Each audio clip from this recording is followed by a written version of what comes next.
Boys and girls, Merry Christmas to all the viewers of the Holly videos. This is Holly going to ride Khal again, and deep down I'd really like if he started the book and go ballistic because it would make such a great video. It'd be so much fun to watch, but he probably won't because he's calm and collected. Look at the technique, at the way she puts the blue thing up beside the horse. Oh, look at this.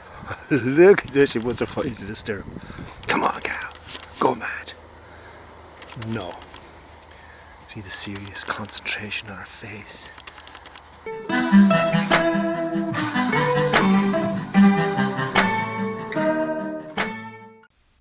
Well, I hope you enjoyed that little intro courtesy of my dad. You can see that he really cares about me and my safety.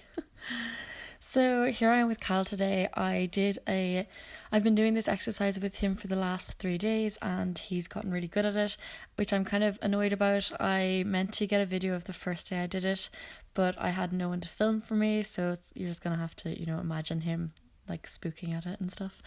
So first I start off by bending him left and right just to loosen him up and get him listening to my legs. He's a lot better at bending to the right.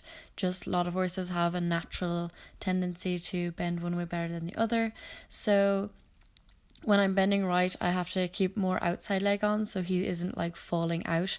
He is just having a small little bend. Whereas on the left, I have to use a lot more inside leg to get him to actually bend around it and bend through his body as well as just his neck. So I do a sort of circles or little figures of 8, changing the bend, everything like that. And then I do the same in trot. I like to start off and walk just because he is only 3. He needs more time to think about things, so combining trotting with asking him to bend and everything, it just frazzles him a little bit and he just needs a little bit more time to think about things and it needs to be a lot clearer.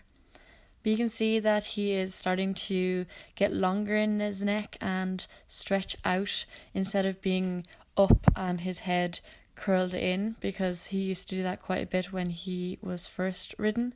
But now he's starting to stretch out his neck a little bit.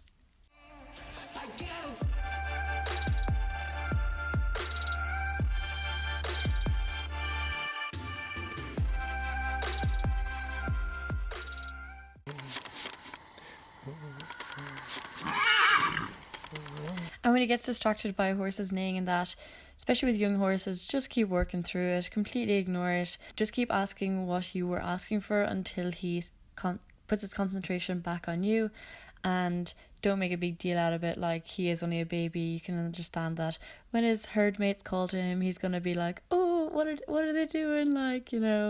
That's just very normal. So with this exercise, it has straight poles either side before and after, because straightness is something that is really, really important, especially with jumping.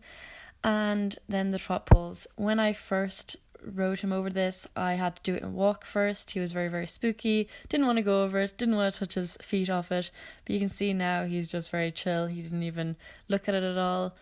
So I do a circle before and after, or just after.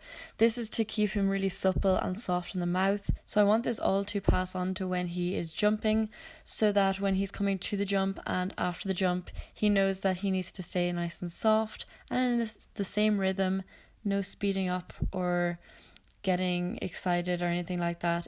So then I change the rein up the diagonal and then come at it from the other side. If I feel like he's not listening to me, I'll do a circle beforehand, but if not, I'll just go straight to it.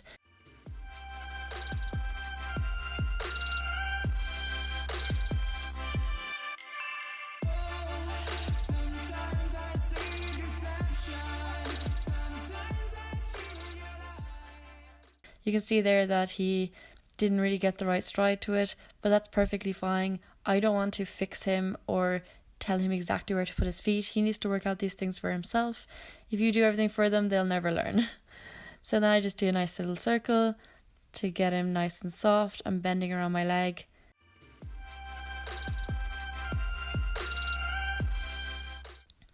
And then this time I didn't change the rein. I went at it from the same rein again because it wasn't super smooth or anything, so I just wanted to get it right. And if you have a horse that's just broken, hasn't seen poles before, you could start off with just one pole and then add 2 and then 3. And if you have a more advanced horse, you could put these as raised trotting poles, which are really, really good for building top line and muscle, especially in their shoulders and hind end, because they really have to lift up their legs.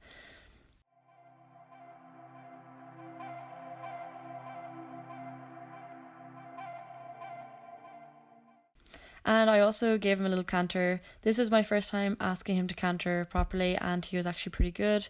Didn't take a whole lot of convincing. He figured it out pretty quick, and he's pretty relaxed. He is the most relaxed 3-year-old I've ever ridden. He's never... he doesn't do any funny business, and he's very sensible. Even his canter rhythm is very regular. Just goes back to trot, no problem. Yeah, he's very nice to ride.